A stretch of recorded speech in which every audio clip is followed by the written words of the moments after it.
مفتي صاحب د بینک نه په قسطونو باندې ګاډي راوستل کاغه اسلامي بینکونه دي که غیر اسلامي دي نو شریعت دې باره کې څه وایي دغه ګاډی د بینک نه راوستل یا فریج وي یا واشنګ مشین وي چې څه وي هغې راوستل او بیا د هغې استعمال دا جایز دی او که نه دا ډېر اهمه مسله ده او نن سبا زموږ بعضې خلک دي کې اخته دي جی یو زموږ په دې اصطلاح کې د زموږ د پښتنو د پاکستان په اصطلاح کې دا موږ ورته یو ته اسلامي بینک وایو بل ته غیر اسلامي بینک وایو جی جی د غیر اسلامي بینک چې کوم دی دا لکه د دې ټول سیستم سودي لینډین دی مطلب دا چې د قسطونو لحاظ سره ته هغه نه ګاډی راوباسې څه شي راوباسې نو د هغه ستا سره ټول لینډین معاهده چې څومره ده هغه سودي لینډین باندې ده صحیح د هغې نه علاوه چې کوم نور کوم موږ ورته وایو اسلامي بینک وایو اسلامي بینکاري وغیره جی نو د هغې هم تاله ګاډی درکوي په هغه بنیاد یې درکوي خو د هغې ټول سیستم اسلامي سیستم باندې اسلامي اصولو باندې دي اوکې لکه د هغې کې د ټول ناول یو خبردار چې د هغې د مرابحې په بنیاد باندې لکه اسلامي بینکاري والا استل کې چې د کمپنۍ نه ګاډی واخلي یا سیز واخلي په خپل واخلي بیا هغه تا باندې درخرڅوي په لږ زیات منافع باندې لکه مطلب په 1 کروڑ باندې ګاډی واخلي او هغه په کروڑ څه د پاسه لاک 2-3 لک روپۍ هغه د هغې نفع چې کوم د هغه په هغه بنیاد باندې تا باندې ګاډی واپس درخرڅ کوي خپل کسټمر ته وایي هم چې داسې موږ کوو او دویم خبره دا ده چې قسطونه او قیمت دواړه د یو بل سره هغه د یو بل سره توی کړي چې دومره قسطونه به ته راکړې ماته جی او دومره قیمت به ماته راکړې دا ګاډی ستا شو صحیح دغه شانتې که چېرته په دې کې څوک چېرته په دې قسطونو کې په میاشت کې لږ وروستوالی وکړي لیټ یې ورکړي نو د هغوی د هغه نه سود نه اخلي بلکې د هغه نه جرمانه اخلي او هغه جرمانه بینک په خپل هم نه استعمالوي بلکې هغه یو خیراتي فنډ هغه کې استعمالولی شي مطلب دا غیر اسلامي بینکونه سود اخلي او اسلامي بینکونه سود نه اخلي بلکې جرمانه اخلي او جرمانه بیا مستحقینو ته ورکوي بالکل او دغه شانتې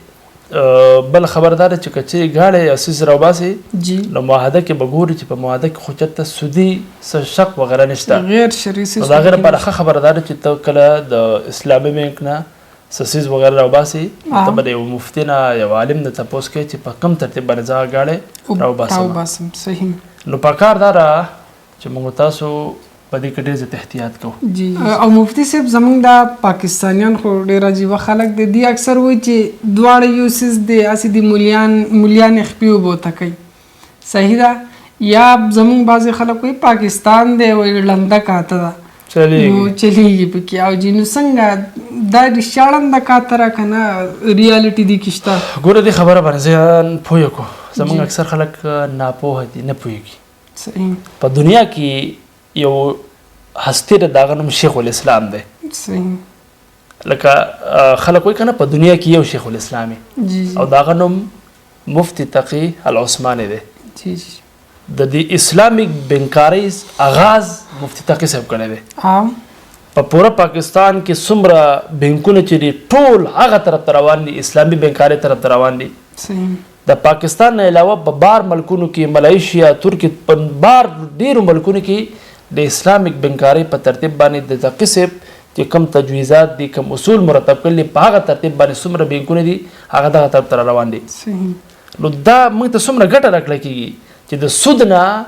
ملک پاکېږي دنیا پاکېږي او اسلام او د اسلامي چې کوم اصول هغې طرف ته راځي او موږ وایو یاره مولیان بس مولیان په دې کې خطا کېږي او نو لکه زه به دا ووایم چې لکه زه د تقي صاحب نه ښه پوهېږم چې دنیا ورته د عرب داسې خلک دی که نه هغه ځان نه بره څوک منې نه دی څه خاص او بیا علما د هغې غټه شیوخ دي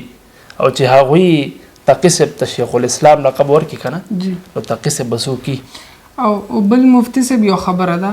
سود باره کې خو راځي چې د الله تعالی سره جنګ کول دي صحیح ده نو چې کوم اسلامي بینکونه دي هغې کې او په دې بل کې فرق دا دی چې دا اسلامیک دي او دا غیر اسلامیک دي نور خپل کسټمر ته اسلامیک بینک داسې څه نقصان نه ورکوي بس دې کې فرق دا دی چې که ته د غیر اسلامي بینکونو نه څیز راوباسې نو ته په ټول سیستم په سودي لینډین ګناهګار د الله سره جنګ دی او که اسلامیک بینکاري د اسلامیک بینکونو نه څیز راوباسې نو هغه بالکل علما مفتیان پای کې ناست دي هغه ذمهداري اخلي چې د دې که چېرته د ګناه یا د سودي لینډین د هغې ذمهوار زه یم نو چې ستا یو عالم یو مفتی ستا ذمہداري اخلي جی ته چې مونځ کې په جمع کې تا مولي صاحب مخکې کړل چې دا زما ذمہ دار دی جی نو دغه شانتي هغه ستا ذمہداري اخلي فقهي مسایل چې تپوس کو خو مفتی نه چې تپوس کو داغه ذمہداري اخلي دغه شانتي مفتیان ویلي مفتیان دي جی چې شیخ الاسلام غوني هستی د اسلامي بانکونو ذمہداري اخلي جی نو پرې کې مون بیا څه سوچ او بیا په کې یاره نه د پکار یاره نه د پکار خیال پکې نه د پکار جی جی جی او کته بالکل اخري خبره ده